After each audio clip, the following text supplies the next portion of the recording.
Empowerment Hour. And the Christians being the majority in Ghana, what do you think will happen? And to me, that is a real test. Make prejudicial comments on it. It is unconstitutional. If you look at Article 21C of the Constitution, it gives every Ghanaian an opportunity to practice their religion. Why am I saying this? I'm going to use my life experience as an example. Before I decided to enter into SRC, COVID is very important. HIV is equally important. Agencies must do a lot. And Ministry of Gender. I could see flashes of light, I could see shadows, I could see images, but then it stopped. I am now blind and have to be sad and all that. There are challenges to this effect. So what do we do as a nation? What do we do as individuals? What do we do as organizations? Je lance à toutes les personnes handicapées, aussi bien les femmes également. Once you lack integrity, trust me, you are going nowhere. A lot of people go to church and they are Christians, but they are not truly repentant. It's happened to me, like only by the mercy and grace of God that I'm alive to share all that I've been through or went through. Showing every Friday at 6 p.m. You can follow us on Facebook, on Instagram, and also on Twitch, as well as YouTube. You are welcome to Empowerment Hour show, showing on TodayGhanaNews TV.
Hello, everyone.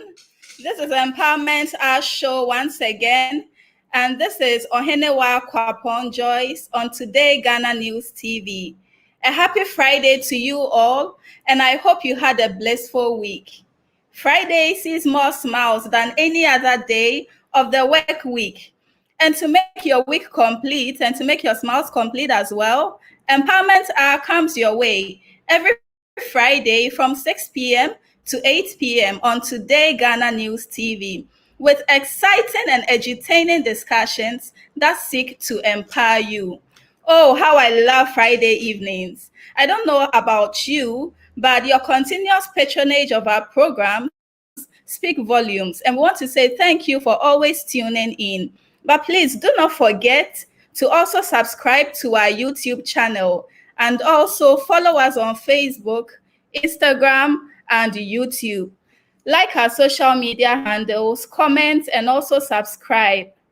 If you are in the Eastern European countries as well, you may watch us via your television sets on Twitch, via satellite as well. And also we are on Anchor FM. So kindly tune in every Friday and join our edutaining discussions. Okay, let me quickly give a brief introduction of today's topic, and then I'll go ahead to introduce my guest for tonight.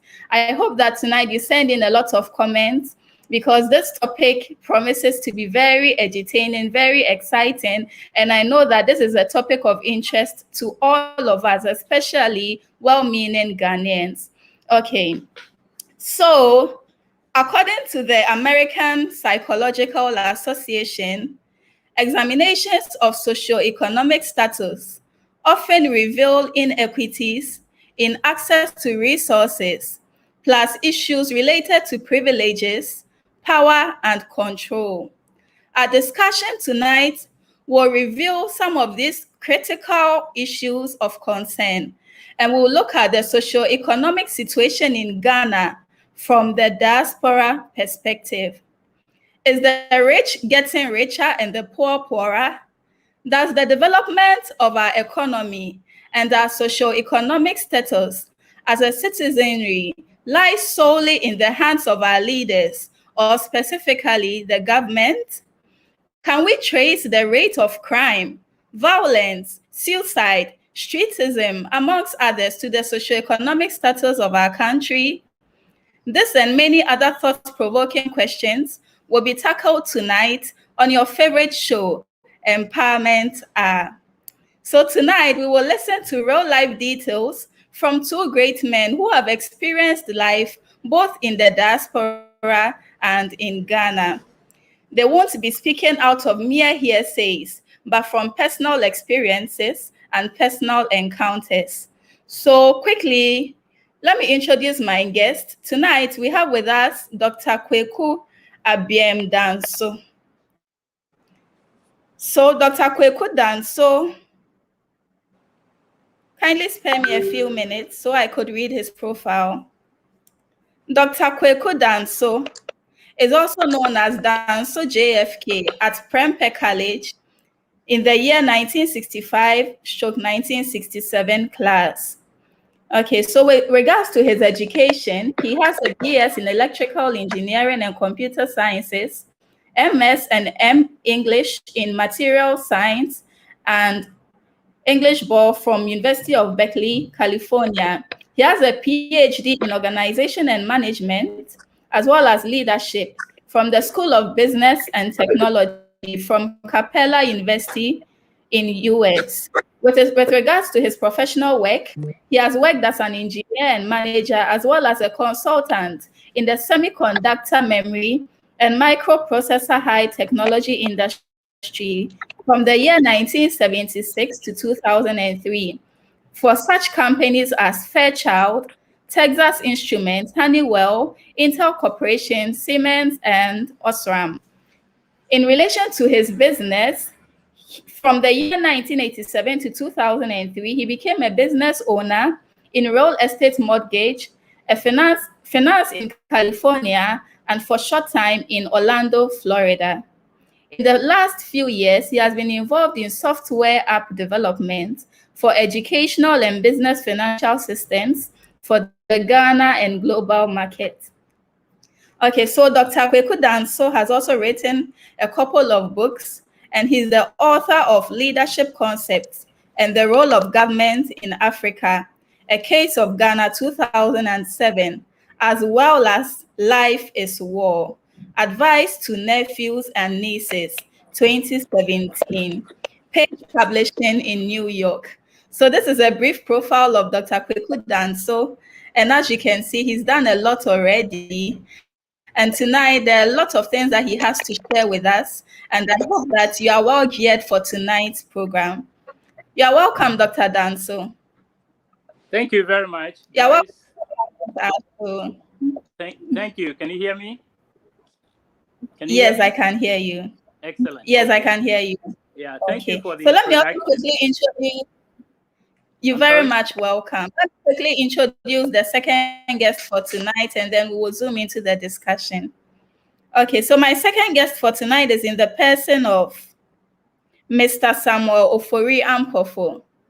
And he's an engineer, a farmer, a businessman, and a political activist.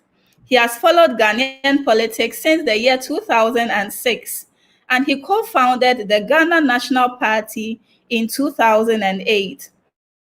And he was a presidential candidate. He contested the Kwabrem constituency parliamentary seat twice.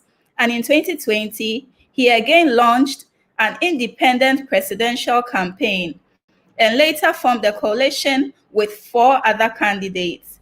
I mean, he's gone through all the nitty-gritties when it comes to our political scene and all that. So Mr. Ofori Ampofo would also share with us his perspective with regards to the socioeconomic status of Ghana in the diasporan perspective. All right. So let's quickly zoom into the discussion. He will join us in the course of the discussion. So we will start with Dr. Kweku Danso. Hello. So you're welcome once again, Dr. Danso. Thank you. Thank you very much. Can you see me well? Okay. Clear enough? Yes, I can see you clearly, and I'm sure my audience also can. Okay. Okay. The topic you have raised. So, Dr. Danso, yes, exactly. With regards to the topic, for the lame person, or should I say someone who doesn't have much understanding with regards to what socioeconomic status is, can you kindly brief us on that? Yes. When we talk about socioeconomic status in a society, we mean how the people in the society are benefiting from services, healthcare services, transportation, educational services, and maybe even if we, at the end of their lifetime working, how they retire and how comfortable they live in the society. Of course, you cannot, exclude employment, ability to get a job, to sustain yourself. That is what we mean by economic. If you can make enough money to survive in the society and feel comfortable, you are not forced into areas of life that you would normally not do. That means you are comfortable. Okay, if you are not suffering diseases and illnesses that could be avoided, if you are not having to, in this day and age, go and get a bucket to go to the riverside and fetch water, you are not going to have to struggle so much to live. That is called an upgraded socioeconomic status. Now, having said that, I break it down, but economists can use all kinds of statistics, all kinds of figures to explain these things. So right now, the world has been divided into what they call first world and third world. The second world is kind of in between. And the people who are struggling at the bottom, they're working hard, but most of them, we're talking about most of them, we are not talking about the few elite that are rich and wealthy. But even then, let's look at Ghana as an example. There are a few people who are very wealthy, okay? Yeah. When they are ill, they fly to London, they fly to United States for healthcare services. Yes. Okay? That is not fair. That means that in the society, the same society we live, some of them are sending their kids to school. They don't even want their children to study in Ghana. In a society where we have all contributed through our tax money to build. So when you do that, you create what we call a wealth gap. The gap between the rich and the poor becomes too much. Can you imagine that in even the most affluent part of Accra, almost everybody has a poly tank to collect water, and they have a generator, okay, in case of electricity. Look, in America where I've lived, I've never bought a generator. I've never seen one. Okay? Well, I've seen one, but it's only in emergency on the roads when they are working. They will have a generator to power the equipment and all that, but not in houses. Why? Because they have been able to perfect the art of delivering water to homes, delivering electricity to homes and businesses, and you don't need backup generators. You know. So the point I'm trying to make is to compare what we define as an enviable or an attainable or a desirable social environment, okay, and conditions for living, because we all living on this earth, and the benefits of water, electricity in this modern age, a few communication systems.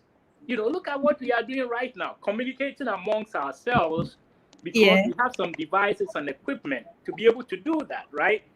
Yes. So if you are able to attain some of these things, then technically and economically, we say that you are at a higher socioeconomic level. Okay? Now, the people at the very bottom, you see some videos where in the villages, in the rural areas, the children going to school, some of them don't have classroom building. Some of them are sitting on the floor. Tables and chairs are even lacking. Some of them don't have the basic necessities of water. You look at some of the rural areas now along the riversides, they fetch water from the rivers. Now the rivers are polluted. What are they supposed to do? Okay? People have to boil water in the morning in order to take a bath and to shower. And I mean, come on. So when you look at these things, it tells you that there's something wrong. Now, somebody can sit in Accra at a Jubilee or Flagstaff House and tell you that, hey, Ghana is doing well. We are the best in Africa. We are one of the top. Look, that doesn't mean anything. Okay? It is talk, political talk to convince people to vote for them to win power. But on the real level, on the ground floor, you walk in Accra, go to Kokomlemle, Kokompe, some of these markets where most women are trading and selling their goods, and it's so filthy, you won't believe it. You know, we have most of our people. I have employees in Ghana. Almost every year, everybody will go around, they get malaria, 3 days, 4 days, they can't come to work. The productivity of a nation is even affected if you have unclean environments where you breed mosquitoes and you have other diseases and cholera and this and that. Okay? That is part of the definition of attaining what we call a higher standard of living. Yeah. Okay? In Ghana today, you have situations where children under 5 years old, the United Nations and World Bank, they collect data, statistical data of nations. One of them is called under 5 mortality rate. How many children die before the age of 5? The age of 5, yeah. Okay. Now, I was in my mom's house in Medina one time, and then I heard people wailing, again, oh, why? What is happening? It turned out that a little boy whom I had met one time, very nice little boy, maybe 3-4 years old, he needed the father needed money to take the boy to Legon Hospital for malaria or something, and the guy could not afford it. The child died, and everybody is weeping because these things touch your heart. Exactly. Why would a child of 3-4-year-old have to die because the father doesn't have whatever it takes to go to Legon Hospital? It doesn't make sense. It doesn't make sense. In a place like Medina, where you have a population of 100,000 people, we need to start developing our country, managing our resources, and having the right human resources around the world. Ghana has developed since independence a lot of skilled talent, a lot of professionals, a lot of engineers and scientists, professors around the world. I can name a lot of them. GLU has more than 150 people from around the world: Australia, New Zealand, Germany, Britain, America, Canada, all over. People who have, a lot of them are also retired, like myself, have retired and have working in Ghana. Now, you need to understand how some nations develop and some nations fall behind. Why? We need to understand that. When you ask the questions well, then you realize that what these people learned in the classroom was no different than what you learned at Legon, but they applied it in the real world. Okay? We talk about economic opportunities, socio-economic opportunities. Social is added because if you have the right economic purse, you can buy property in the right neighborhood. You can have a little bit better environment, cleaner environment. But in Ghana, it's still not good enough, and I'll tell you why. Because I own property in East Legon. I come there, I spend 3 months, 4 months. Look, we need to learn from other societies, and that is where we are making a mistake. You use the word diaspora. Okay, what is the diaspora perspective? Diaspora doesn't have any perspective. I live in America, but I spend 6 to 8 hours a day on my phone and doing business in Ghana. I have employees in Ghana. Okay, I am here because I feel more comfortable. I'm not as frustrated. I am not getting as angry. Okay, when electricity cuts off in the middle of the night, when I'm supposed to travel, that makes me mad. That makes me angry. So we need to understand these factors. And the ordinary people are suffering even more. You understand what I'm saying? So it is not a matter of, Americans, they have this and they have that. When you talk even like that, somebody in Ghana will tell you, America, they have crime. They have people killing each other. Yes, there's crime everywhere. There are challenges. You call them challenges. We call them problems. So we have problems in America, just like you have your challenges in Ghana. All we need to do is solve them. Exactly. And to solve them, you know what you do? You need leadership. Leadership, period. Because society was, you go back 1,000 years, we were all running around the jungles and, nobody even had town. A few towns were there, but not that much. It took a while before we all came to the conclusion that, hey, it's better to live together, right? And create townships, right? So Nineveh and places in the Bible that you read about, they became towns and cities, right?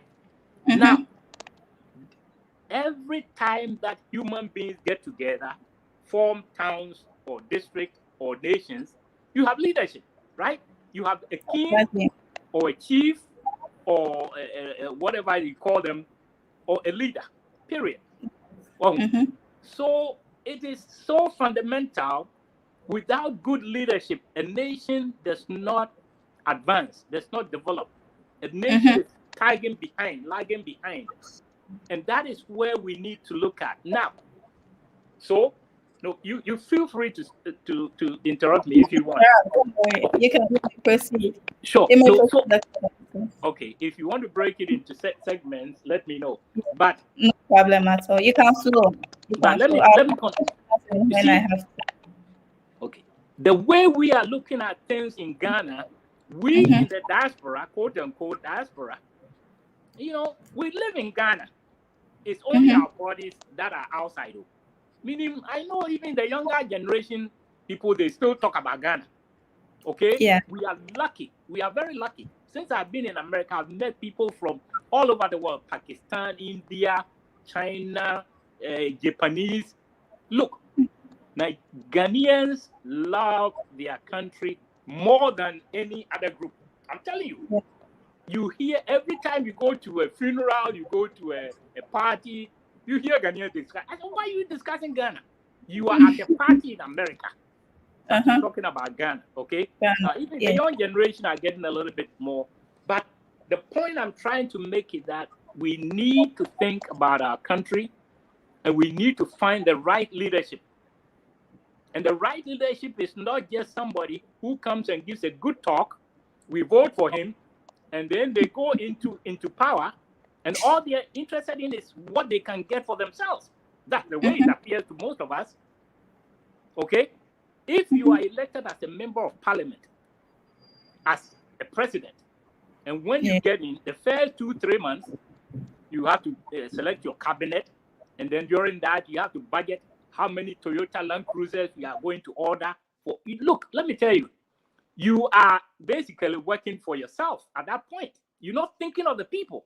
The problem that we had, why we elected you instead of somebody else, and the problems you enumerated that you were going to help us solve for the society, healthcare, educational systems, roads and transportation, potholes on the roads, this and that. We have so many of them.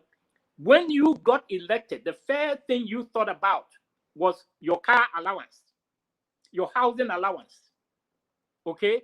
And even though most of them have their own houses, don't get me, most of them have their own houses and their own cars.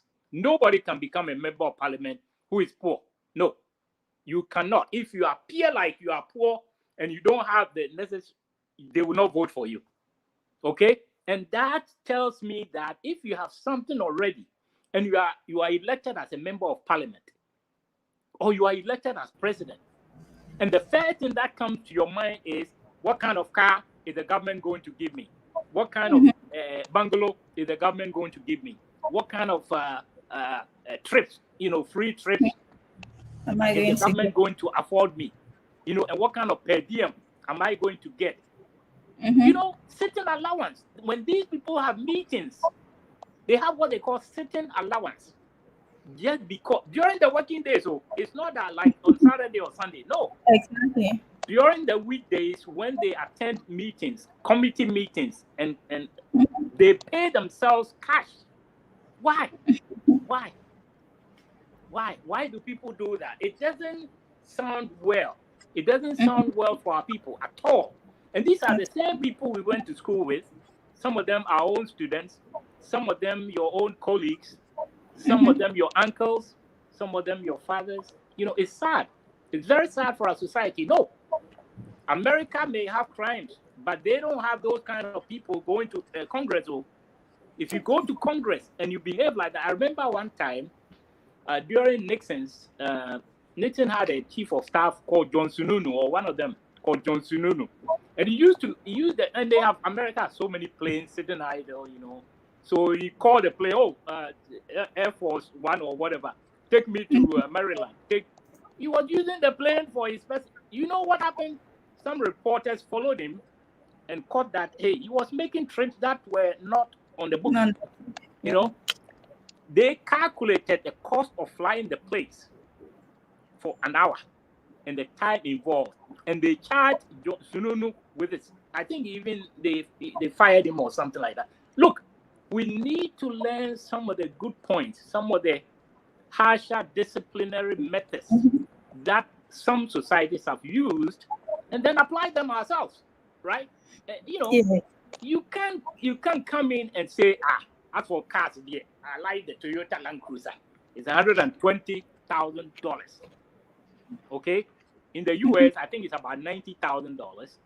But by the time you ship it to Ghana and all that, and the duty there, it's around $20,000. I saw one in the online being sold for, I think, 495,000 cedis, something like that. Look, this is an expensive vehicle. Okay, so why order it for a poor country? Ghana is, you may think you are rich. Yeah, everybody has gold. Yeah, I've heard Ghana, the people are rich. you know.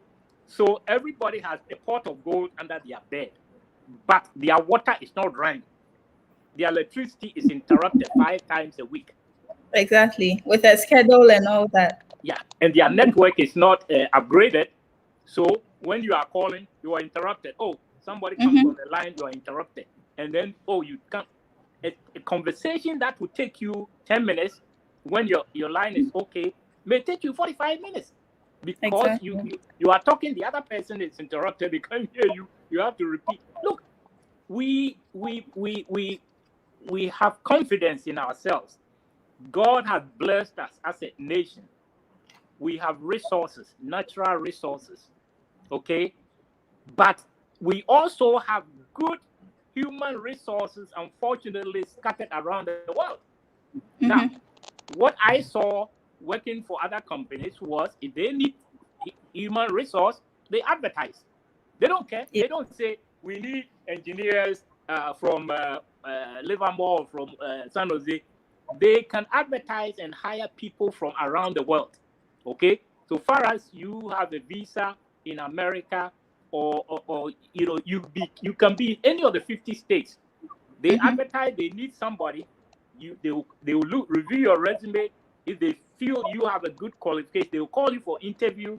They will check your reference. If you are the one, they will hire you. Okay, so that is where we need to be. We need to understand that the world out there is competing with us.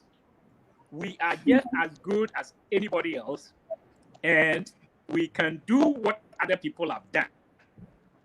Yes. Okay, so all our leaders need to do is to hire the right human resources to manage the material, physical and material resources we have, and then develop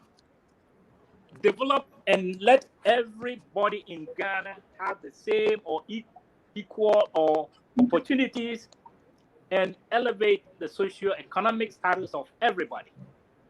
Okay? That's all we not to cut you short, not to cut you off.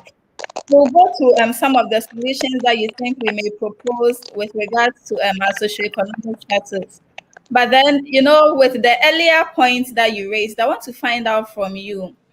Can you kindly tell us your perspective with regards to our status as a country? Okay, do you see any hope for Ghana or otherwise? I tell you that I see hope, and I have hope for this country.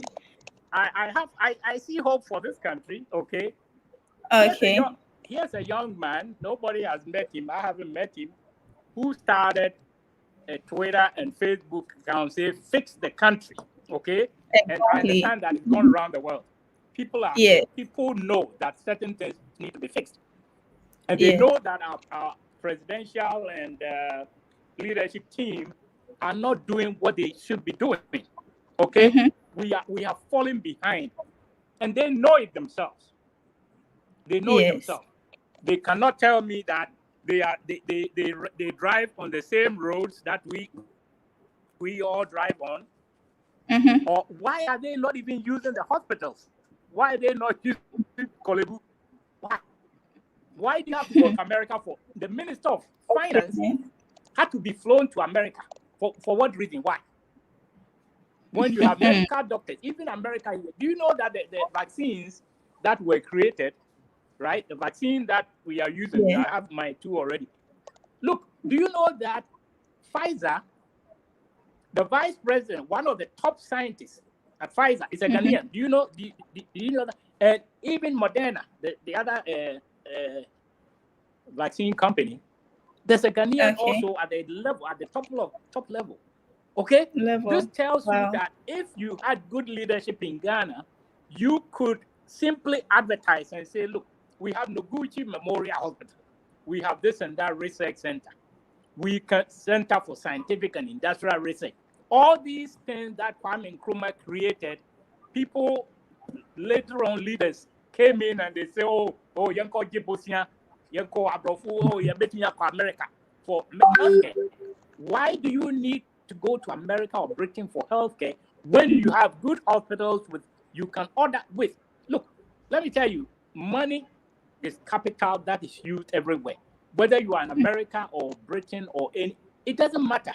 All the government needs to do is allocate some capital resources and say, look, Kolebu, Kumasi, Central, we need to develop vaccines for this illness or disease. How much will it cost for your equipment? Boom, $2 million. How much will it cost for 10, 20 scientists, top level around the world? Don't say that you're going to pay him like CDs because he's a guy. No. Pay him like you pay any white man and let them come to Ghana and do the research. This guy at Pfizer, why can't he come to Ghana if he's paid about the same? Okay? He would. I know a lot of Ghanaians in my age bracket who would love to return to Ghana. But maybe at the time they finished their school or whatever, they got some work experience, maybe they did not get a job offer. I don't know. I know some friends that, younger friends. And the question is, we have failed our nation. The leaders have failed our nation. It's not that fix yourself. That to me, that is not fair for any leader or elderly person to tell the young people to fix themselves. That is not fair. That is totally uncalled for to say that. So people elected leaders to solve problems. Okay. To solve so problems. much. Thank you so much, Dr. Dan. So with regards to the fix yourself and then fix the country, I would come back to you on that because there's a whole lot we have to talk on that.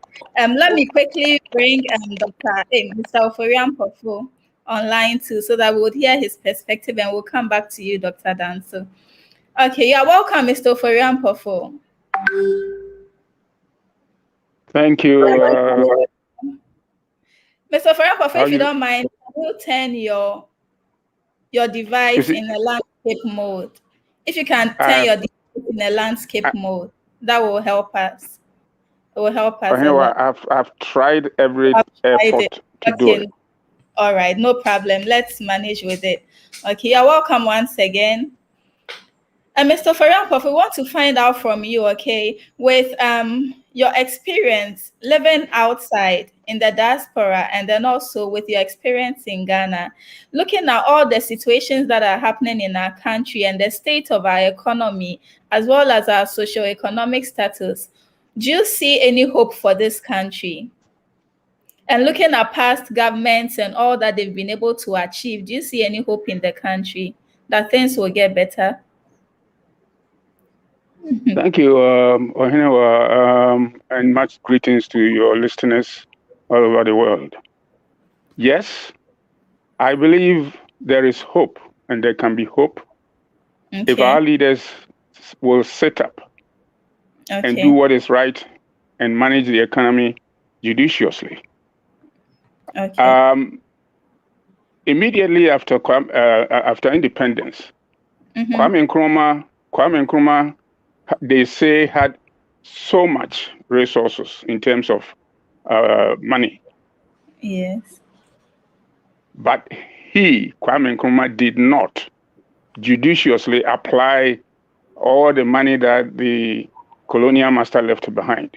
He rushed into developing Ghana. Okay. And if anybody says that, that person do not know what he is talking about. I don't think Malaysia, Singapore, and the rest of the underdeveloped countries, those that are now developed, all of a sudden got developed. They started from somewhere.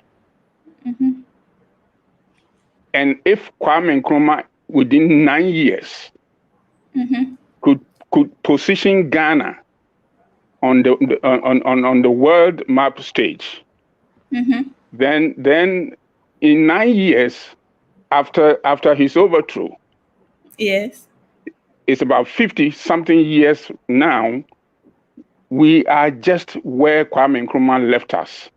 Exactly. Whether it is a curse on us for overthrowing Kwame Nkrumah and being ungrateful to all that he tried to do for Ghana, I don't know.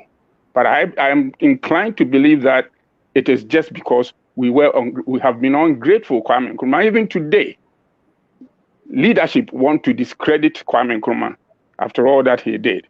Do you know, Ohiniwa, that the construction of the Accra-Tema motorway was one of the charges for the overthrow of Kwame Nkrumah? Do you know that?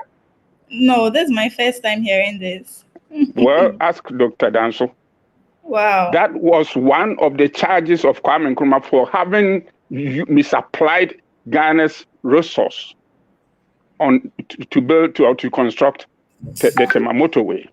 Wow. Today, I can bet you that the revenue that is being generated on that motorway stretch of 28 miles may be close to what Cocoa is generating for Ghana. And that is what we call a visionary leader. You can name all the hundreds of industries that Kwame Nkrumah left for us. In all that, today they are discrediting him. Look, they claim we did not have the human resources, and he tried to industrialize the nation. He sent, because he knew we didn't have the human capital after independence, he sent over 1,000 students on government scholarship outside of the country to go and study engineering, science, and technology and all that, so that they could just come back within a few years and take over from where the white guys had left off. Unfortunately, that dream never lived long, and his government was overthrown. All these thousands of students that were given scholarships to go outside and study and come back home and man our industries had to be abandoned by the successive governments. Now, those guys tried to educate themselves, and after all that, had no opportunities to return to Ghana to help because of envy of the fact that when they come, probably they will come and take over all the major opportunities that had been left behind for them. You see, so if Nkrumah did all that for 9 years, the Akosomo Dam, the oil refinery, everything, Tema Township, the harbors and everything, name them, within 9 years could establish these industries. Why are we not doing anything after 55 years of his overthrow? Great question. Hopeless leadership. That is all. But they themselves accuse the other, and especially for the last 29 years of the 1992 Constitution, or the Fourth Republic, they call it.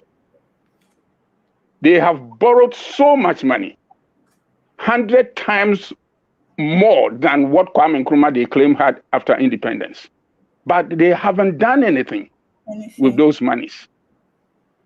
So yes, if we get the right leadership, look, let's convince Ghanaians to give Dr. Danso, myself, and a few Ghanaians the opportunity to rule this country for 5 years. And within the first 6 months or 1 year, you will see the difference. That there is a difference between leadership and leadership. So if you ask me, do we have any hope? Yes, but not until the NDC and the MPP are phased out on Ghanaian politics.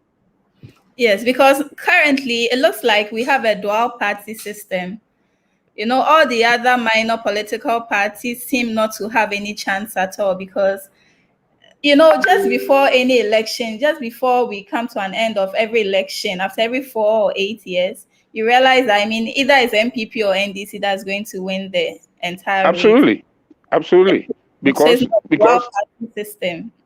Yes, because they've been able to use state capital to operate their various political parties over the last 25 years and entrenched themselves with money to influence the voting population all the time. And so if you come in as an underdog, There is no way you're going to match the wealth, the kind of wealth that they have touched over the years for themselves. Okay, so yes, that can be done if only we are able to change the 1992 Constitution. But how do we change it? It is only Parliament that can effect some amendments on certain articles within the Constitution. Okay. But they cannot review the Constitution, which is very, very necessary for our survival as a nation. The 1992 Constitution is our predicament. if until the 92 Constitution is reviewed, okay, and this centralized power from the capital of Accra, we are not going anywhere. But because of the powers entrenched in the Constitution for the presidency and the judiciary and the legislature, they don't want to review it because of the powers they have and the interest they are enjoying under the 1992 Constitution. Why is it that Ohinewa Rawlings requested that we all come and form a constituent assembly? The MPP, the CPP, and the rest of the civil society organizations, including the Bar Association, rejected the invitation to go and draw a democratic constitution. They refused to comply with the invitation, and therefore Rawlings drew a constitution himself, which will favor himself and his political claims. And today, that constitution that we allowed him as one person or a dictator to draw a constitution is ruling the whole country, that and including all of us that thought that we were so wise enough, and therefore we didn't go and sit down with a dictator. Exactly. Now the dictator's constitution is ruling us. We have no room within the constitution to review that constitution. Rawlings himself 2 years ago in Nwa stated categorically at his June 4 celebration, June 4 anniversary, that certain portions of the Constitution it's about time that certain portions of the Constitution be reviewed. But Mr. Farid, yes, Mr. Farid, not to cut you short, can you kindly position your device well so we can see your face? I think my viewers want to see your face exactly. Thank you so much. You got it. Okay. Yes. You see, so Rawlings himself categorically stated that after 27 years of experimenting the 1992 Constitution, it is about time that it is certain portions of the Constitution, including the indemnity clause, is removed from the Constitution. By having said that, he himself didn't know that there is no room for anybody to review his own Constitution. He didn't know. He didn't. And so we are fixed with the 1992 Constitution until maybe a revolt happens in this country. And if I say a revolt, not necessarily a military revolution, but the people must rise up against the 1992 Constitution and expect that Parliament and the executive will adhere to our demands to review the Constitution, because that constitutional document, written by a dictator to rule a democratic society. If some of these things are done, yes, Ghana will just be happy, and the people will be happy. The nation Ghana will be happy that we are after all having our freedom. Everyone was curtailed and oppressed with that dictatorial document. But because they are enjoying under that document, nobody wants to talk about it. The president has all the powers to appoint executive directors of state, all the powers. And therefore, yes, there is hope for us, but not until the NDC and MPP, who are enjoying under the 1992 Constitution, will be taken off. Okay. From political landscape. Thank you so much for drawing our attention to the fact that, the constitution governing our nation has to be reviewed. I hope that those listening to us, I mean, if anyone is in that particular capacity to carry this message across, I hope that due attention will be taken and would be, channeled in that regard. Also, I want to find out from you, Mr. Oforiampofo, juxtaposing the situation in Ghana to that of the diaspora, okay, what has been some of the expectations you have from our leaders? Do you have any expectations? And then a follow-up question, has any of the previous government or this current government met up with your expectations as a citizen? Thank you, Ohenewa. The highest and utmost expectations that the diasporas, including myself, have is one. Okay. To establish industries. Okay. That will employ capital-intensive industries that will employ our citizens, and decentralizing power from Accra, and give power to the districts. Okay. For them to rate their own funds for their own development. If we can do this, even just to start with, these two things, Ghana will develop as fast as any other country has been developing. Okay. And as far as I am concerned, you see, I will say no other government that has come into power after 1966 that has satisfied my curiosity. But if you ask the diaspora NDC supporter, he will say, oh, yes, the NDC has been performing wonderfully well. If you ask the NPP diaspora supporter, he will tell you, oh, NPP is doing marvelously well. because he was born into NPP. And because the NDC supporter also likes Rawlings, and therefore he has been, immune with Rawlings's whatever authority yes. or ideas. And exactly. That's all. And those of us that have independent minds, those of us that have genuine minds for our development,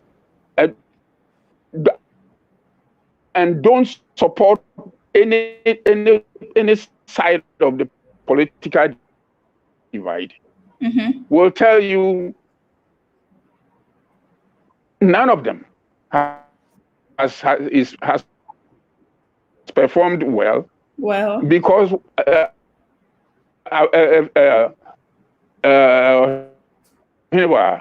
NPP accuses NDC as incompetent, and MPP accuses NDC as incompetent and thieves. Yeah. So if both of them accuses themselves as and corrupt, just as campaign season, that the Ghana's debt portfolio from Nkrumah's time up to Mills amounted to $8 billion or $1 billion, whatever it is. Now, and therefore, Mahama has been mismanaging the economy. Today, Ghana's debt portfolio, according to IMF, will go to about 500 million. Therefore, if we don't manage well, we are heading 200 million, which better 25 million, even 200 million. Akufo borrowed money within the last 4 than Kwame Nkrumah up to Mahama and Mills. You know, so look, when they are in opposition, about when they get the power, they do differently. Last time, I asked his audience,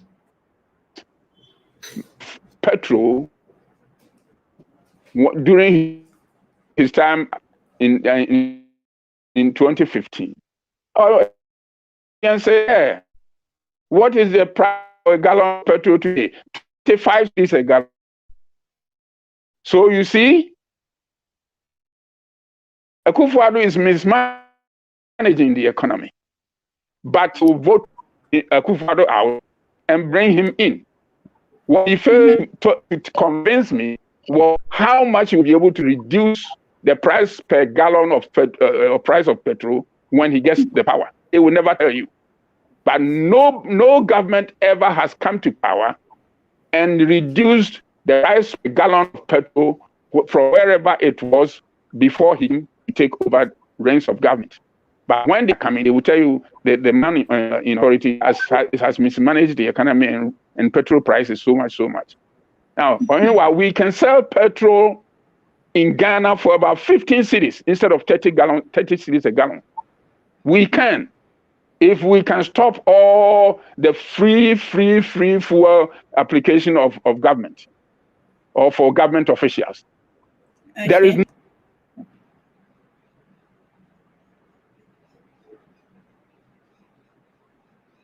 all right. So unfortunately, Mr. Oforian-Pofo's network has dropped. Would want to pick Dr. Danso and then we would quickly read. Okay, let me quickly read some of the comments and then we'll ask Dr. Danso his views on the topic as well.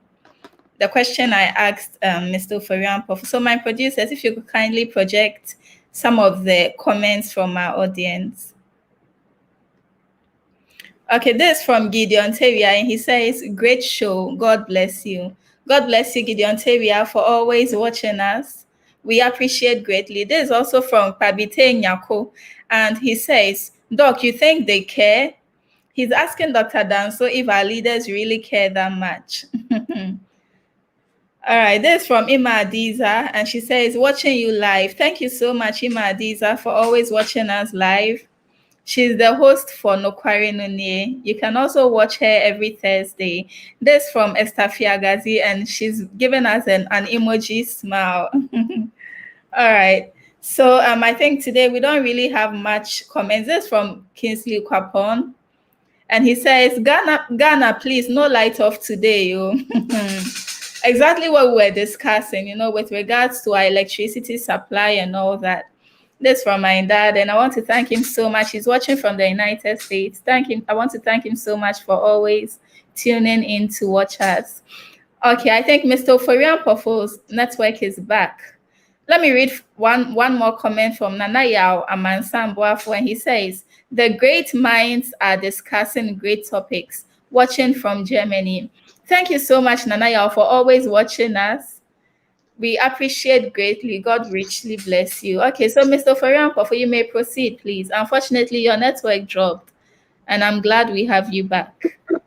Thank you, Ohinawa. I was talking about the application of free everything to government officials in this country. Exactly. If you go to Germany, go to America, go to Britain, go to Japan, any part of the developed world, Exactly. every minister lives in his own accommodation. Every minister drives his own vehicle. Every minister takes care of his or her own home out of his net salary. Yeah. In this part of the world, Ghana and other part of minister, you are an overlord of the institution that you ride in a cruise online. It's unfortunate that Mr. Forian-Pofo's line keeps tripping. Let's listen to Dr. Danso as we wait to have a stable network from him. Yeah. Okay, Dr. Danso, you're welcome once again. You are not going to get a stable network from. Look, you are living in a country where substandard services are being provided by even private corporations. Look, why is the NCA not punishing these telecommunication giants for coming to Ghana, and the same companies in Britain will not do that. In America, Canada, they will not do that. But in Ghana, you buy the same units. I've compared the price we pay here. I pay like $40 a month, flat rate, right? Which is about, let's say, what, 180 for the month. I get unlimited internet, Wi-Fi, download, upload, and even when I'm driving around, it's included. Okay, roaming service are all included. I pay $40. Ghanaians are paying more than that, and you don't have good quality service. Why? Exactly. So we need to think very carefully. Our own institutions, unfortunately, as Ofori was saying, they are all controlled by one man, and we need to change that.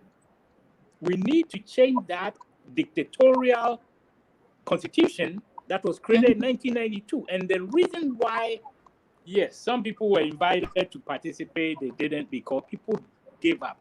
After 10 and another 8, after 18 years of one man ruling, people sometimes forget it. A lot of people move to Britain, America. They don't want to think about Ghana anymore, because our people are not fighters. Our Ghanaian people are not fighters. They don't like to fight. Give it to God. Yes, God will be your. Look, this is our culture. Even the man who brought religion to us, okay, Christianity to us, they punish their members of parliament or members of the society when they err or they violate the law. They don't say family. No. But our culture, traditional culture, combined with the Christian religion, has made things worse for us. Things are worse because we think that the criminal, onipa who are born, everybody will err. To err is human. Therefore, onipa na kodiska, it's only 100 million. And but in Yankupombe, we are rich, so God will bless us with even more. Don't worry about it. Look, what is wrong with us? Some of us in the diaspora, this is what we think. What is wrong with us as a society? Now, let me tell you one thing Ofori mentioned. Look, we have the chance of taking power in our hands if we, number one, refuse to accept bribes from these politicians during election time, and we push the electoral commissioner to make it illegal, if they don't know that it's illegal already, to pay people to vote for you. It's an inducement to bribery. It's bribery. Okay, it's public bribery that we've accepted to be the norm. Politicians borrow money and they distribute the money to the villages, the rural areas, and the community leaders and all that. Why? Even during the nomination process, MPP, NDC, CPP, all these small political parties, during the nomination process, people pay delegates. Why? Yeah. That is a disgrace. We need to stop that. The electoral commissioner, people need to call the EC office, need to go there if need be, and tell Madam, this must stop. It is illegal. You know it. If we don't do that and stop the corruption, stop the initial bribery that the man had borrowed money and is distributing to people illegally. When he gets that office, what is he going to do? He's going to try and cut deals. He's going to get involved in the bribery process that has been created, corruption atmosphere that has been created, and he's going to get his money back. Okay? Yeah. And we need to be very careful. If we want a country that will survive and coups will not be the normal thing to interrupt bad behavior, then the people need to wake up. People need to stand up. What your mother and father told you, said, Jai Malinka, Joyce, would you look, we need to stand up today and say, look, mom and dad, thank you for bringing us up. But today, we know better. That is not the way to build a nation. Some of us have traveled around the world. I told my old mother, before she passed, I told my old mother that, look, you are in Medina, right in front of your house is the gutter. Gutter in Swori to it's all and breeding mosquitoes. And I said, look, why? I said, I don't want to. For the last 10 years before, I never ate in that house. I told, no, I'm not going to eat in this house. So my mother finally, they said there was a meeting in Medina with the assemblyman or something, and my mother stood up and said, look, assemblyman, got a year why understand people say, oh, Namami, what about the man? Look at our people. An old lady standing up at a meeting and telling the assemblyman, this is what we need. If you are an elected person, you better do something about it. People will not support you, but we must change that. That culture must change. The young people in the society in Ghana, if you want to have a nation where you will have pride, you will have the socio-economic status that you want, you must stand up and change. Okay, and that's all I can say. Papi from Britain sent a question. Do you think that society? What was his question? He said, "Would they listen?" He said, "Will they listen?" Let me tell you, the past 20 years tells us that they don't want to listen. The NDC will not listen. The NPP will not listen. There was only a short period of time. I wrote an article, and I think they read it sometimes. They try, I talked about naming streets and numbering houses. Okay, it's a fundamental thing to manage a place. You have to give identification to properties. You have to give identification to human beings that are operating in the society. And then you can talk about, who is living here, now they are going to talk about census. Census, the people who are in the society, who lives here, but if you don't even have an address for the house, what is the point? So, and now we are talking digital code in here, but we are digital. Come on. You want to leapfrog America? What is the sense? What are we trying to do to ourselves? We are the only people on earth. When tax monies come, only the few people at the top will chop the money, and that is normal for us? No. So the youth behind, and I just tell you, we have toiled, we have tried, okay? We have tried. I can tell you the social activism that I didn't even mention that in my look. Since 1969, 70, as a student activist, I was writing to Dr. Buzia. You were going to impose taxes to get more. I said, look, Dr. Buzia, students overseas, we want to come home. This is not the time for you to exploit us and take money from us on our vehicles and freight and other things. That's not fair. So they stopped. 1972, 73, I just also buy. They wanted to raise money by imposing duties. I said, you can impose duties on businessmen shipping things home to sell. That's fine. But not on students and young people coming home. They stopped. It was during the Rawlings era, 1982, 83, 84, they imposed these duties and they never stopped. Okay? They never stopped. So for the last, 30-something years, almost 40 years, they collect the money as duties and taxes, 50%, 75%, 100%. Maybe my car back Ghana, I paid 150%. I bought the car for $6,000, paid a little, I think $1,500 to ship it. When it came to Ghana, they charged me $9,000, duties and taxes. So what are you doing with the money? What are you doing with the money? So that's the question. Yeah, we are really not managing our country well, and I think that the people who are elected don't have the love of the country at heart. That is the number one thing. If you think of your country and you are not selfish and you are not greedy, people can criticize Kwame Nkrumah all they want. They will never catch up. No. The UP and MPP people can criticize. Now they stop criticizing. One said, you want to even emulate some of the things Nkrumah was doing. Free education, where did he get that idea from? Where did he get that idea from? Okay, free SHS and all this. Look, Nkrumah's time, education was free. Up to secondary school, if you passed, you got and some people even got scholarships in for instance, senior high school. They call it secondary school, and it's for Omniade. Okay, even at universities, it was free, more or less. If you didn't have scholarship, they gave I think they are student loan. They should have continued this common sense management of our universities. Let people come in and get their education.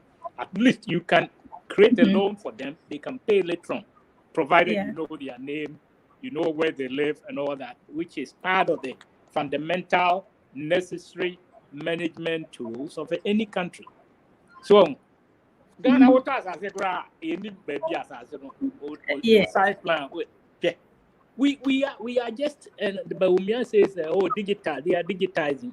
By Ghana, look, it is sad when you are selling your house or land. You go to land department and see. First, you pile a good form. Yeah. And they are now going to search for your title. It's sad. It's very sad. We've made ourselves, after independence, look like we have no brains. I'm sorry to say that. Sebi. We have made ourselves, because of the poor leadership, we have made ourselves look like that. And the white man doesn't respect us, because when he comes to our place, he sees all kinds of things. They don't say anything for diplomatic reasons, but they think they start looking down on us. And the Chinese, if we're I think, is the same. The Chinese think they are superior to us because we cannot manage ourselves. Why? You know, when you're in a classroom, yes, Chinese, they work hard. Indians also, Pakistanis. I've worked with all of them. Gone to school with them in engineering, worked with them in industry. Okay, I know they are smart. They are equally smart as we are. Okay, but nobody can tell me that they are superior. No white man can tell me that they are superior to us. All the people that came on scholarship, Ghana Forever Scholarship, I know a lot of them. Okay, whatever school they went to, university they went to, they were among the top students. So how the heck can Obroni tell me, say, well, you're superior? They think so only because our leaders are really, really selfish and greedy, and they don't care for the people. They don't care for the land. Now, the young people, I'm telling you, you need to stand up. And what is going to happen is, if you don't stand up, in the next few years, there may be another military coup. Do you think the military men know better than you educated men around, men and women? Do you think the military men are better people? Answer me. I don't think so. I don't think so. How can a military man on your sorry or your marchi or kodidine or marchi any ade. They some of them take courses near day, but they cannot be better. They have not managed things. They have not gone through life the way you have. A lot of you have been trained as managers in the, let's even government. Even if you are a manager in government, when you take over something, if you feel that at the end of your day, you will manage it well. What is happening in government is now, they say, everybody in government, when your government job, nobody is fired in a government. Yeah, nobody is fired. When was the last time? It close early and all that. Yes, in the early 1960s, in Nkrumah time, nobody is a manager misappropriation of funds. You're fired. Yeah. So mismanagement, you're fired. Corruption, fraud. Look, people were being sent to court and fired. Some of them were prosecuted and put in prison. So, and you know what you mean? Can't you say? And that year, and Nkrumah dear, or yet, or any paboni, and you know what you buy and we papa, and you are keep piling up loans on loans and loans. Muji loans, you know, no much to be alpha baby, and the rest of the money you cannot account for it. So I say, I'm a Rollins are being cool to accountability, probity and accountability or kind. That probity and accountability, no, he tried, but he wasn't able to, go for no normal man. It didn't work. So I say, center probity accountability, no, and that. And can be a can you know, but despite killing people, putting people at the firing squad for corruption, Rollins was not able to control and discipline the nation. And it's up to you, the youth. So, think about it very carefully. And thank you so much. Yes. And if you want to know how the diaspora people do it, I can tell you, but that's a separate issue. Look, yes. They buy America, and I saw students, young students, university students, rise up against their government to stop and end the Vietnam War.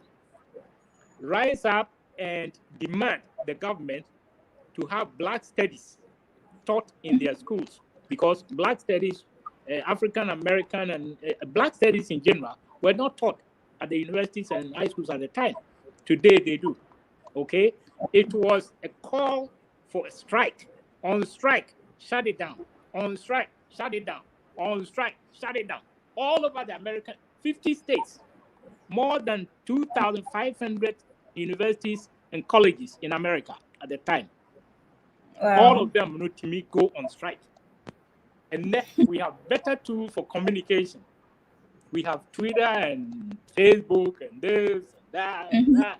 Look, you are sitting there thinking that your uncle in America or Canada is going to send you money.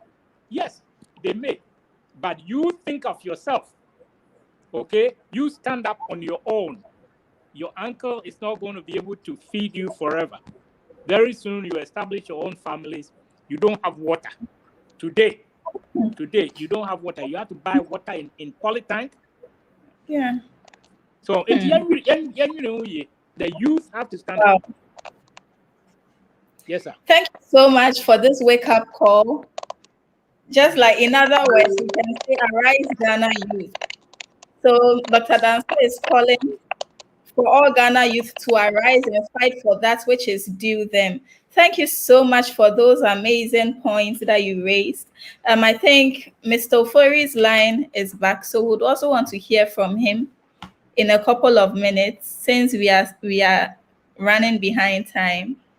Okay, so okay, yeah, welcome, Ofori. Mr. Ofori. Okay, Onyewa, thank you very much.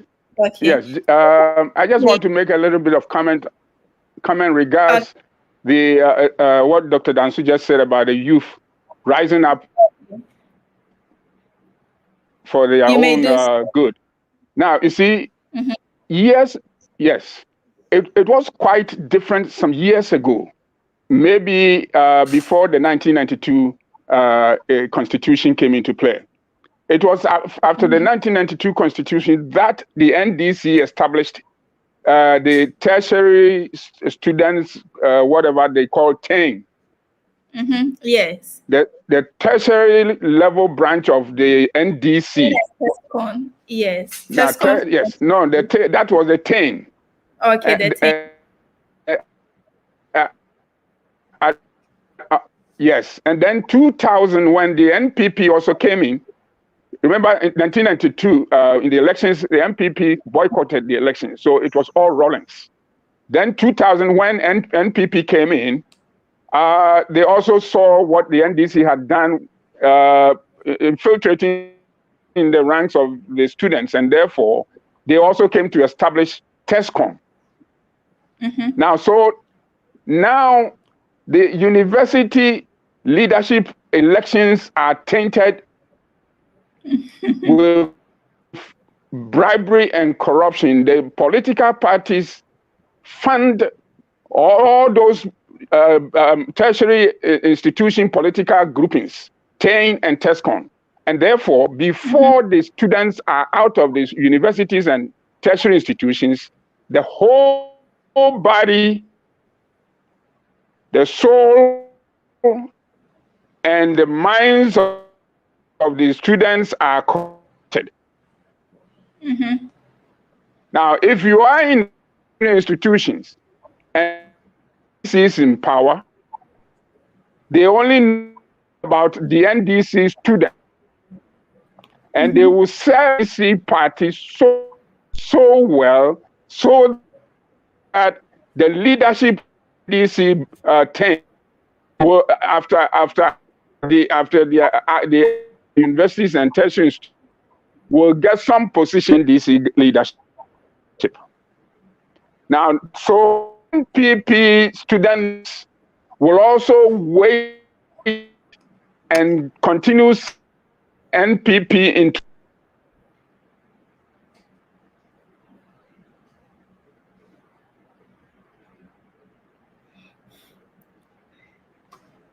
All right. It's quite unfortunate that we are having a little bit of network lapses on the side for Prof. Okay, I think he's back on the line. So you may proceed, please. Thank you. You see, so presently, the tertiary institution leadership front has been sharply divided. You have an NDC president of Legon and MPP Secretary General in Legon. How can an NDC president and MPP secretary, team up to reason for Legon? They just take sides, and therefore, if the next time around the MPP tries to win elections, those students that have served NPP right in the tertiary institution and campaign for them to win, they will only get positions in government. Now, assuming you roll out 150,000 graduates and 25 NPP leadership, tertiary institution leaders, get appointment in MPP and the MPP, how about the 130,000 graduates who have no jobs? So there is no coercion amongst the student leadership this time for them to reason as to how do we solve this or that problem in the best interest of all of us. They can't. They can't because the leadership is divided. Exactly. Now, today we live in a country where about 8 years trained nurses have not been posted and they live on their parents, still live on their parents, and you can count about 300,000 nurses. 8 years in a row has never been posted. Some of them I know are selling yam to primary school students. They call it ampesi abomu. They call it ampesi abomu. They cook rice. Nurses, they cook rice in their homes and carry them to the primary schools to sell. Why did we train the nurses for the last 8 years? Now, NPP takes $600 million loan to only come and use it for NAPCO. 600 million. That 600 million, only about 5 million out of the 600 million has been used to service about 100,000 unemployed graduates into NAPCO. Now, where is the rest of the money? And who am I to go and ask this question? $600 million. And we sit idle, expecting that some Ghanaians will have some money to go and open up one district, one factory somewhere, and then we take a 50 Land Cruiser motorcade, presidential motorcade, to go and commission it. Now, when those factories, one district, one factory initiative doesn't cost more than $2 million. Those factories never cost $200 million. $2 million. And so why can't we use the $600 million that we borrowed to establish productive industries all around the districts and employ these unemployed graduates we are spoon feeding with 700 stipends, and let them pay them some good salaries, let them pay their taxes and contribute towards their end of social security benefits? Would that not be a reasonable proposition to do by the government instead of paying 100,000 university graduates for 70 Ghana cedis or 700 Ghana cedis NAPCO funds? I mean, come on. What are we doing in this country? Where, if I may ask, where is the $600 million that they claim they are using to set up NAPCO? How much money, how much out of the 600 million have they dispensed out of it? And where is the balance? Where is the money? What have they used that money for? When people are sitting home, they won't open up the nursing facilities for us to employ our nurses, trained nurses. They will not build industries for us to employ our university graduates and technical university students and all that. If their children are in this kind of predicaments, would they actually think it will be fair? No. Question. It is not. But they don't care. They don't care. They have no moral values to think about this country because they are happy. They get everything free from salaries, Land Cruisers, free petrol, free garden boy, tie allowance, shoe allowance, garden boy, maid servant, name them. And if you quantify all those in terms of remuneration, it will be about 600 million Ghana cedis every month. I mean, how do we build a nation like this? We take loans and build flyovers. When we have million link roads in Accra on time, which if were nicely constructed, will not even give us any traffic jams anywhere to require us to construct the what do you call this, the Pokuase flyovers.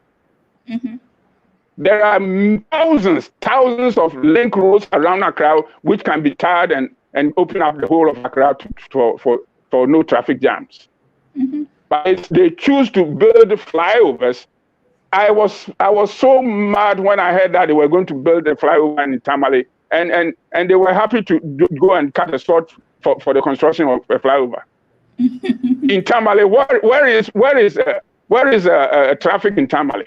Yeah. For the need for a flyover. Is just for the beauty of Tamale, or is it just for the beauty of Accra that we are constructing flyovers?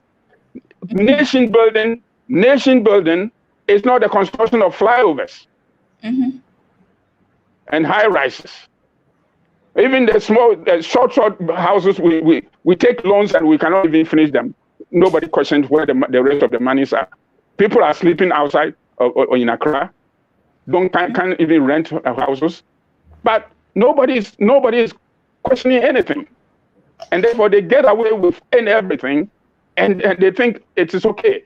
But the sad part of the whole thing is the people in this country think that what they are experiencing here in Ghana is normal. It's probably normal everywhere in the world. So why do we have to care about it? We want to tell Ghanaians the conditions we find ourselves in this country is not normal. It can only be seen as normal in some parts of Africa. But we don't have to compare ourselves to the not doing well African countries. Let us compare ourselves to the likes of Malaysia, Singapore, India, and China, and the rest of it. Let's aim high and aspire to get there.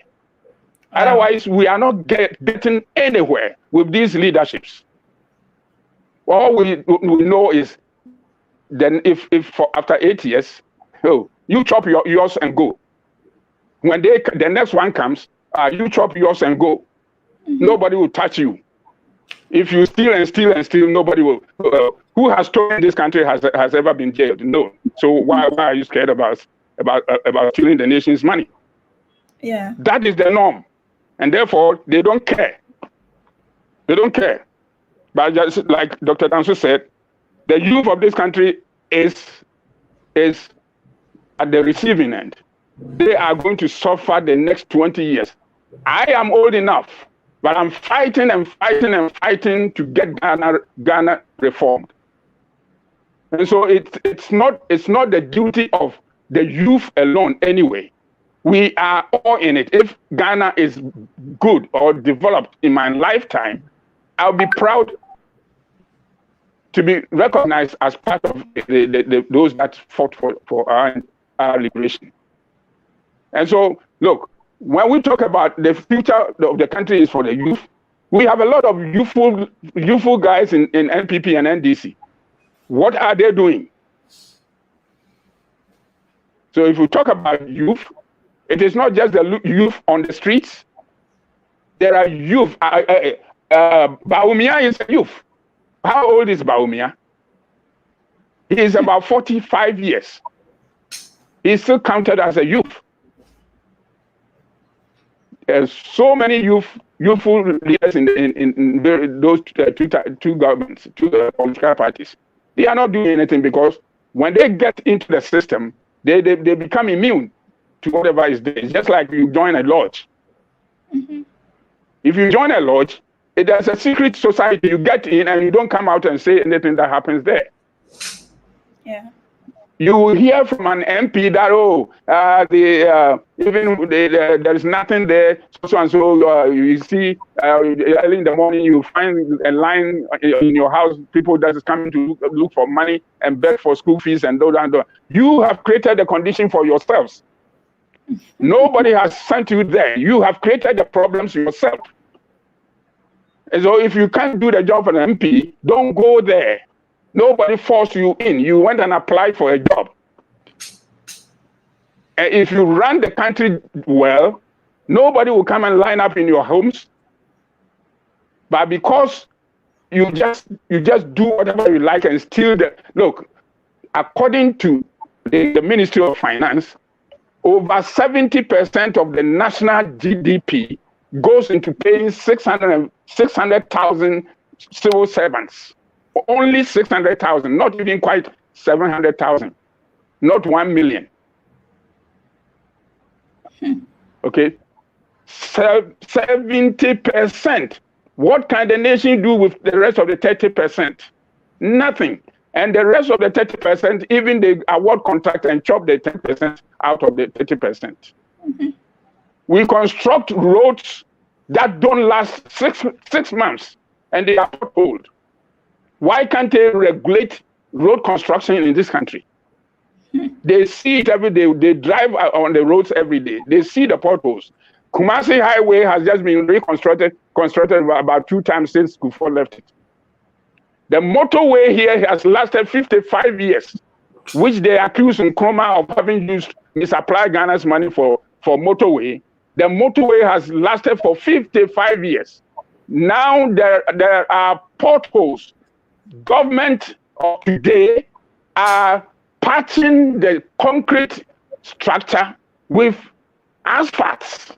I mean, are we crazy? How can asphalt, bond well with the concrete road? But they patch it with asphalt as if we don't have any cement industry in this country. And now, if you drive on the motorway, it's just that because they haven't passed it to the level of the concrete road.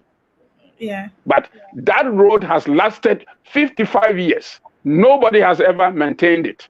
Yeah. Now that is, cracking here and there, they are patching the cement concrete road with asphalt. It's a disgrace, total disgrace, if the Minister of Roads and Highway doesn't know about it.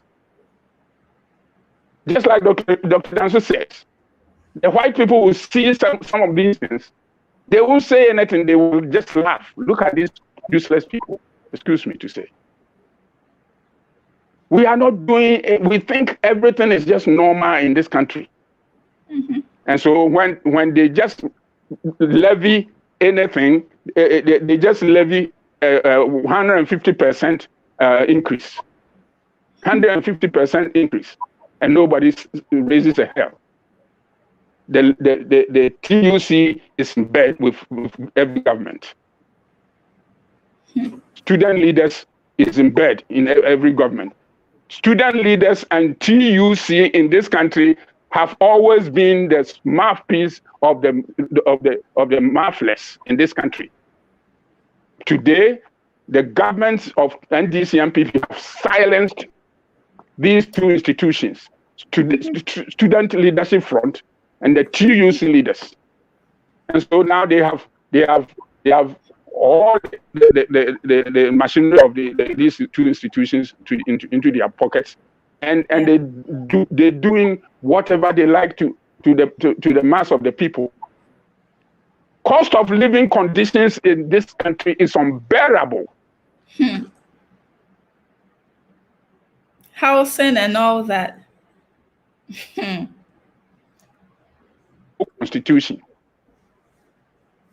that invests too much power on one man, the president, and the districts are left on their own to do whatever they like. How can we develop the rural areas?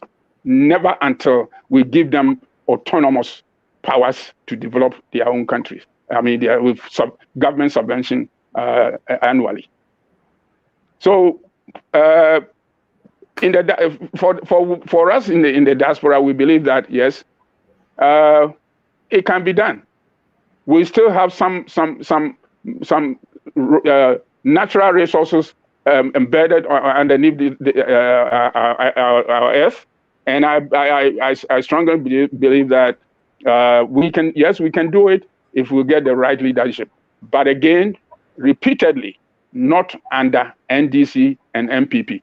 It can be under NDC and MPP only when the 1992 dictatorial constitution has been reviewed, not amended in contest.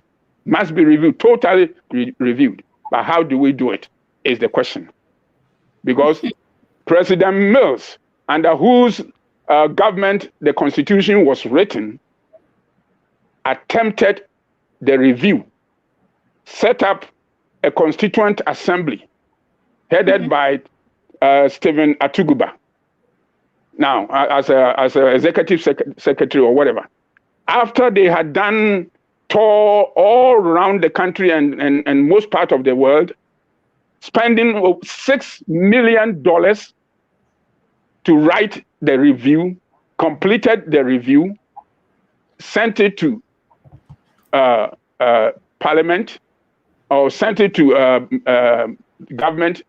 Government massaged it, went to Parliament.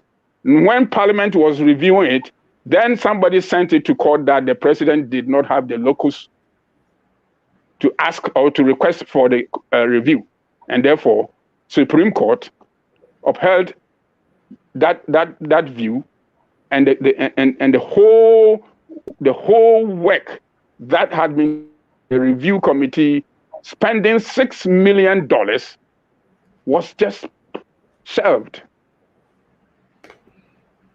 Total waste of human and whatever resources.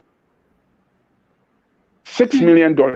And so the review document that Mills attempted to do is now in a dustbin. Now, it's because nobody has any powers under the Constitution to.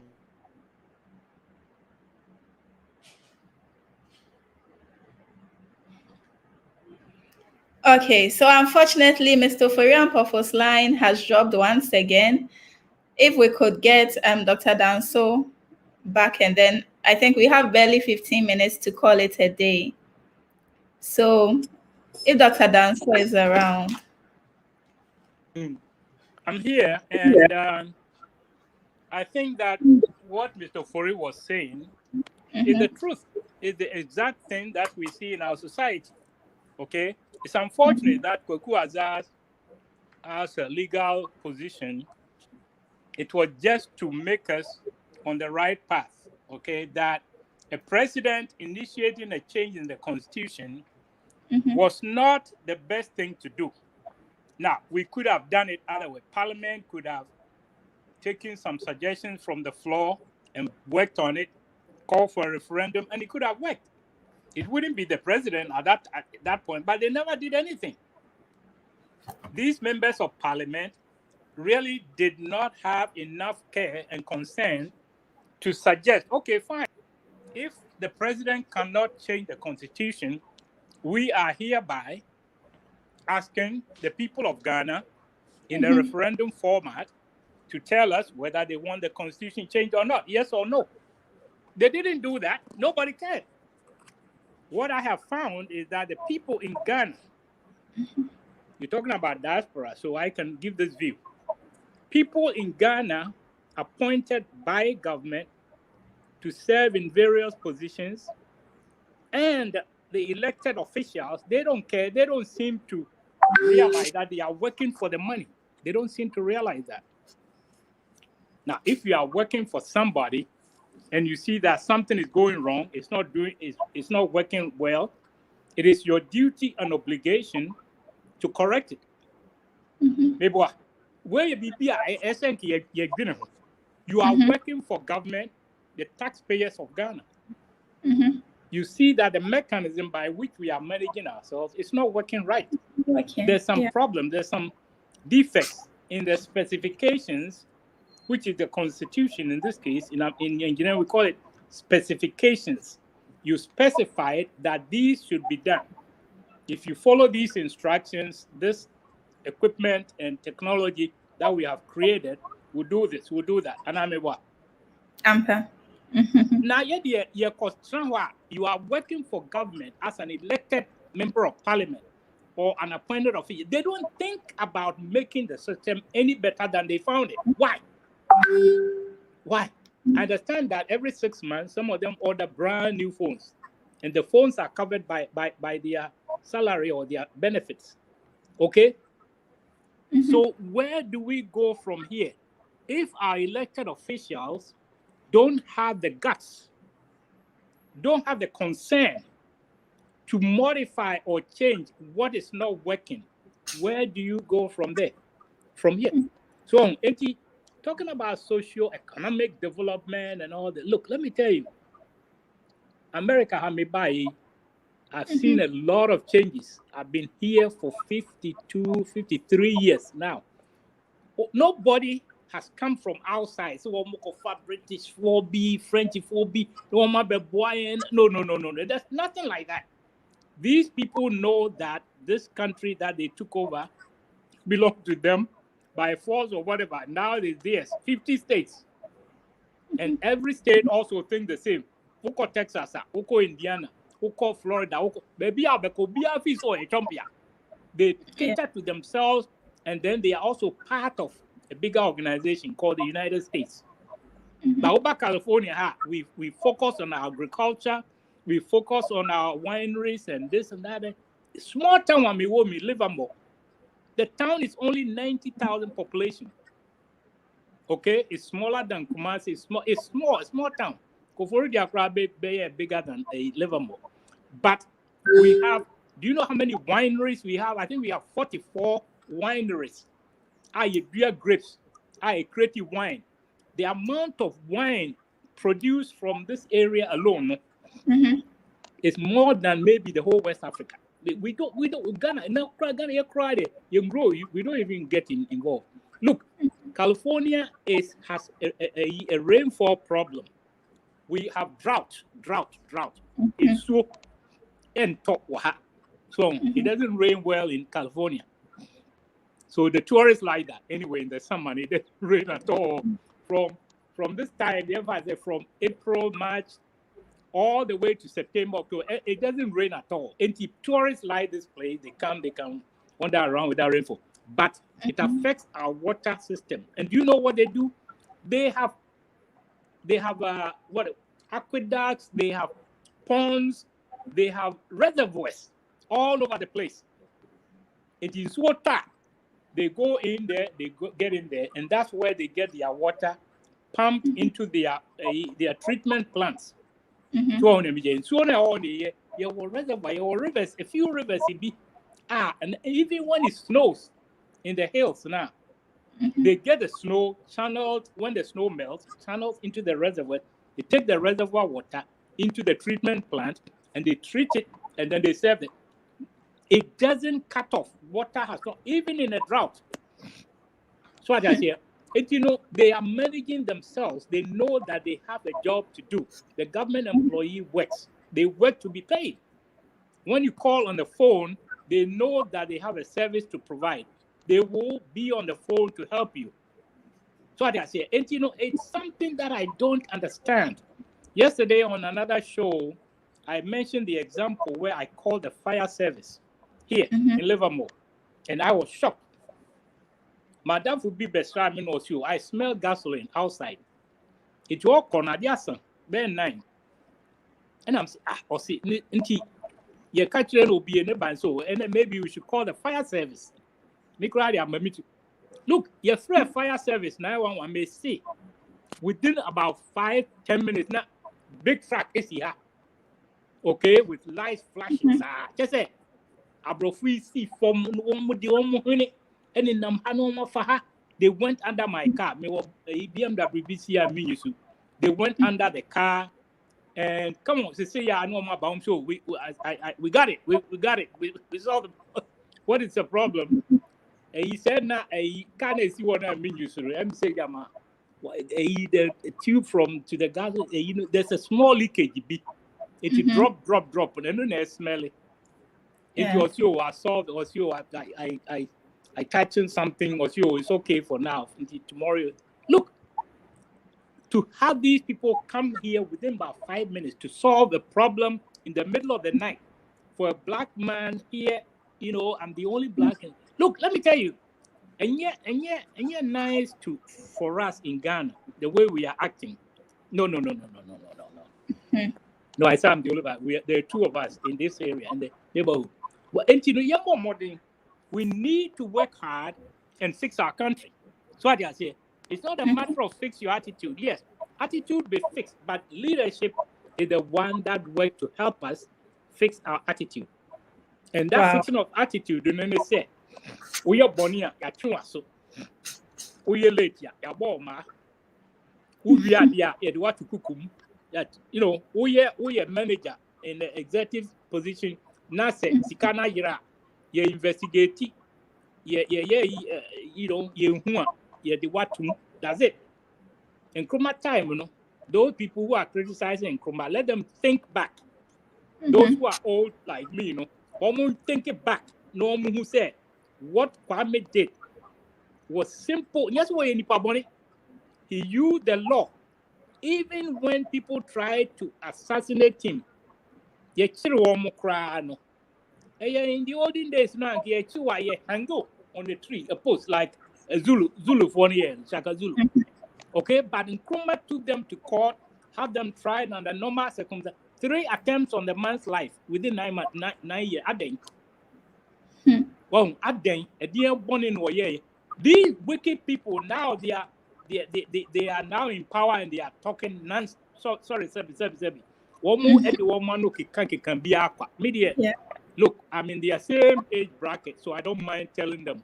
I don't mean throw be so I just say Kufuor no money Nana Kufuor Dumina, contemporaries. Okay? They should fix the country. That's all. They should fix the country. No, don't tell me to fix my attitude. My attitude is to call on the phone. Hey, penny for I cry me and I come see you know your pacho and so on. I had a swimming bow and cry until this time, no. Right away, no, if you call the water company in America saying swimming ma, they will be here within 15 minutes to find what the problem is. Pipes are all they will check on the computer, their networks near the same thing with the electricity company. They will be here to provide a service because they are being paid. Are we doing the same thing in Ghana? Are the people in leadership cracking the whip or not? So I say, don't tell me say family nyame and now bompaye. No way. If the person is not doing his work and he's a government employee, you give him a warning. If he doesn't fix the job, if he cannot solve the problem, fire them and hire some more people. It's the youth in America. I'm not saying the youth are going to solve the problem. I'm saying that you have a right to stand up. You have a right to stand up and demand the best service. Okay, because your uncles are paid for it, and you are also paying for it. When you buy those sneakers and those pants and all you are paying 15% of the price of it. Okay, you're also paying 2.5% for VAT. And I mean what? Yeah. Okay. You have a right to stand up and demand service, demand the best in the society. Yes, you do. Thank you so much, Dr. Dan. So I think I saw a few comments. Let me quickly read it, acknowledge my sponsors, and then take your final words in about a minute. And then we'll call it a day. Okay, I saw a few more comments. I would want to quickly read them. This from Oceanic Major Kwashiga Suka. And he's saying that, I am telling you that this government can never help this nation, Ghana. This from Oceanic. And he goes ahead to say, these are positive mindset people. Thank you so much, Oceanic, for your comment. Okay, so Empowerment Hour show is proudly brought to you by Authentic Sales, Taylor the Cobbler, Afranis Cuisine, and Jody's Kitchen. As the program was going on, we had their social media handles and all other details pertaining to their business. Teacher trainee. Okay, so you may kindly contact them if you need their services. Thank you for listening. I would want to take my final words from Dr. Dan, and then also ask him one more question. But then before that, let me quickly wish one of my ardent YouTube followers a happy birthday. This is from me and my team from Today Ghana News to you, Madam Patience Darko in Hamburg. Have a happy belated birthday. Thank you so much for always following us on YouTube. We appreciate, we see it all, and we say God richly bless you. As you mark another milestone, we ask that may God keep adding many more years to your age in good health, long life, and prosperity. Cheers to many, many more years. May God plant your feet on higher grounds.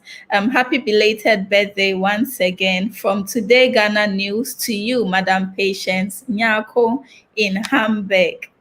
Okay, so before we call it a day, let me quickly find out from Dr. Dan. So we want to know, you've published quite a number of books, and want to find out from you, where can our viewers get copies of your books? We've seen some written on leadership and all that, and we would want to tap into this golden mindset that you have with Yes. regards to leadership and every other thing you've written on. So where could we chance on your books? Okay. Unfortunately, my books are not in Ghana. I found out the publisher told me that they are global. But Okay. so I want to see if I can have a copy here I can show. You know, Okay. I'll try and get it published in Ghana because Okay. it doesn't make sense to have a book that is meant for Ghanaians or Mm-hmm. Africans. And I don't know if you can see it. Yes, we can see it. Yes. Leadership Leadership, the role concepts. of government in Africa. Yes. Yeah. Okay. And it's been around for a while. And I think that what happens is that if you are not a famous person and you write a book, Mm-hmm. you have to pay for it. Okay. And so when these Americans, they took their money, they published it. It's available on Amazon. They took a chance in the sense that you only pay a small amount compared to maybe the printing and all that, but still enough to, on a large scale printing, they take enough money from you. But at the end of the day, they should promote the book, but they don't. What they tell you they will do, they really promote the book by announcing it in newspapers, and that's about it. But the bookstores, Africa, no. If I ask them, do you have? Oh yeah, we have bookstores everywhere. Anyway, and I will try and publish it in Ghana so that it will be available. But all right, it's a book that took me. I've been an activist since I came to this country, so it took me about 40 years working in industry, working in and seeing how Americans actually develop their leadership. Okay, what makes them better than we are? These are some of the things that were bugging me as I was an engineer and manager in industry.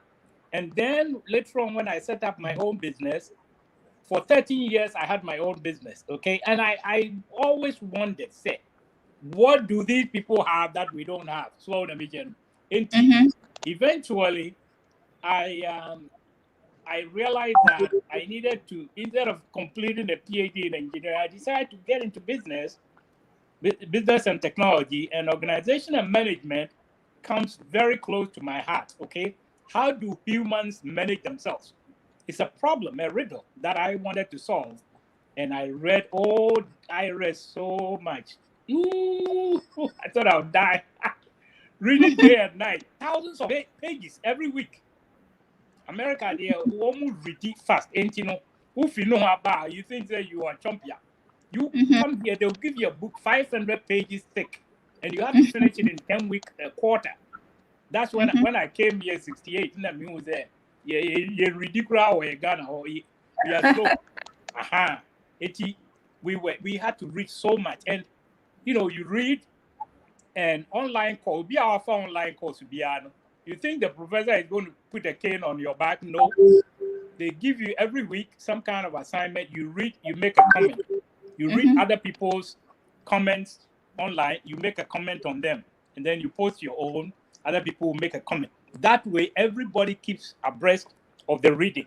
So, then at the end of all the courses you take, of course, they grade the courses. At the end of it, then you have a comprehensive exam, and then you define what you want to make for your dissertation.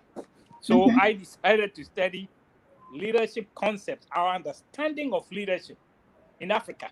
What do we understand what do we expect of our leaders?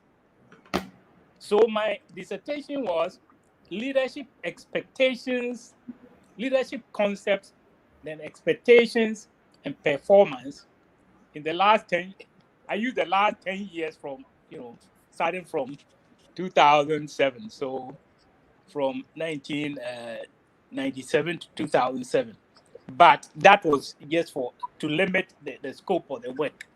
But at the end of the day, we ourselves as a people, we have a little bit different concept of leadership, from the Asians and from the British and from the Americans. They have a different concept of a leader. Americans are not afraid of their leaders, though. They will write letters They will make calls to the White House. They will speak up. Okay? And yeah, in Africa, I can just say, look, they trained us that way, and it has become part of us, and it's dangerous. The youth behind, let me tell you, when you have your children and you tell them, say, Openi kasa men kebi, Openi kasa, don't even raise your hand, don't say anything. This is what we are facing now. Your leaders have taken over power. They have borrowed money to gain power, and now they have the power.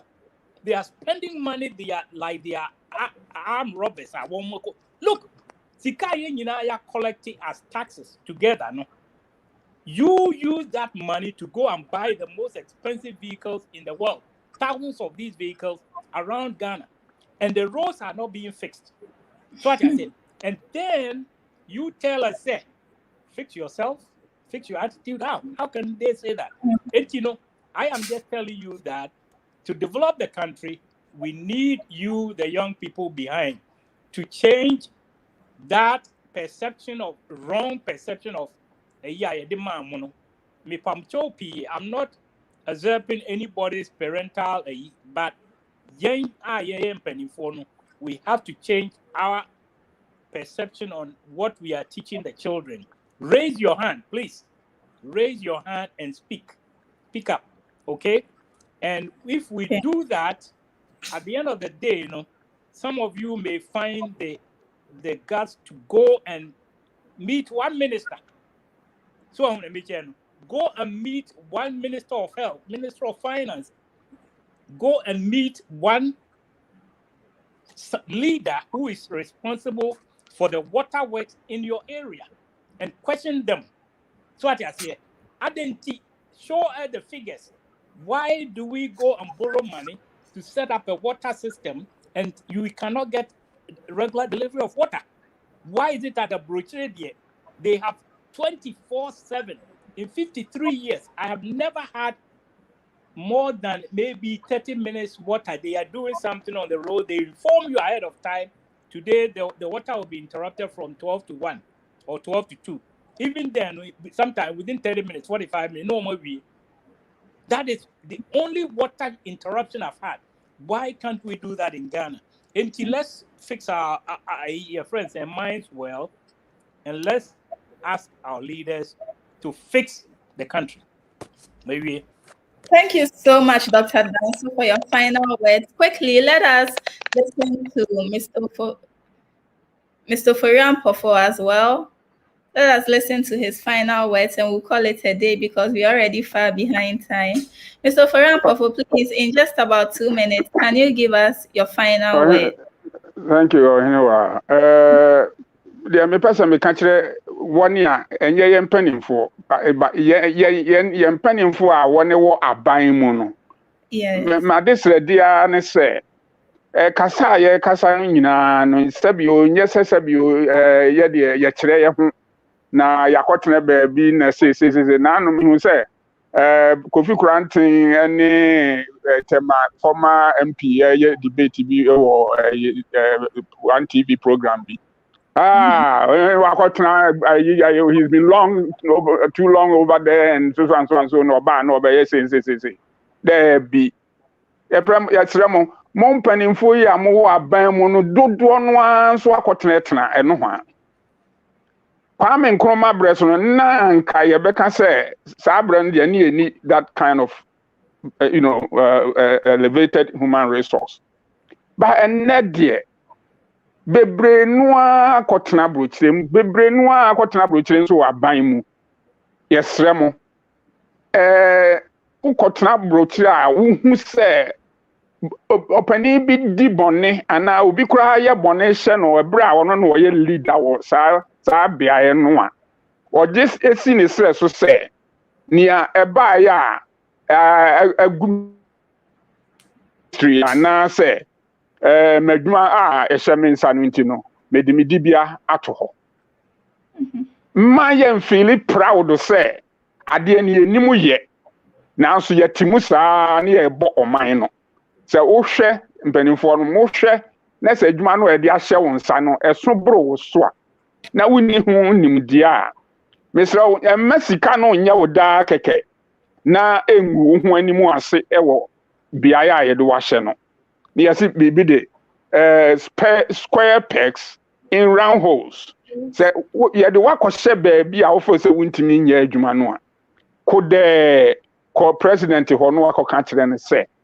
obani adwuma na ade ma no me das mintimi nya ntimi kɔ abɔnten makɔka kyerɛ man for se mintimi nya pa bi fa bɛhye ho saa na president fo nso se yasi amamu emfie nwɔtwe kora na sɛ wohwɛ na sɛ adwuma na bro so wuntimi nya enya ni ubetimi akɔrɔ for by elections and also free honest vice president be take over na ɔman no sɛ mo dwen ho sɛnea mo ma papam na mo yare a mo free hand mo twa aeroplane ɛkɔsam ho yare wɔ ɔman no sikam na mo de dada ɔman cars akɛse mu na me de ya ne twa me yada wona eyi ase wɔ miai baabi a wɔ man mu a wobɛhu na banka bɛboro 10 ɔkɔyi na hwan na tutu ta ɛyɛ ɔman sika yɛagye de taxes yɛ mpɛnyɛ man no ɛno ara na memne da kɔsi ala kwa yɛde na eyi ase wɔ mo yɛ saa mo bɔ man no na mo ma ɛnya nsa na from the constitution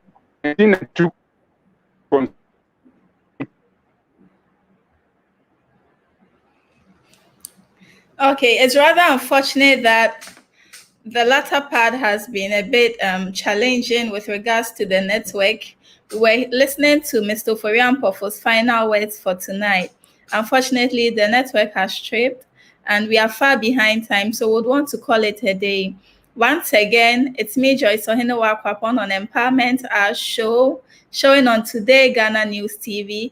I want to say thank you so much for watching us live and keep patronizing our program. See you same time next week. Would want to call it a day. Bye-bye.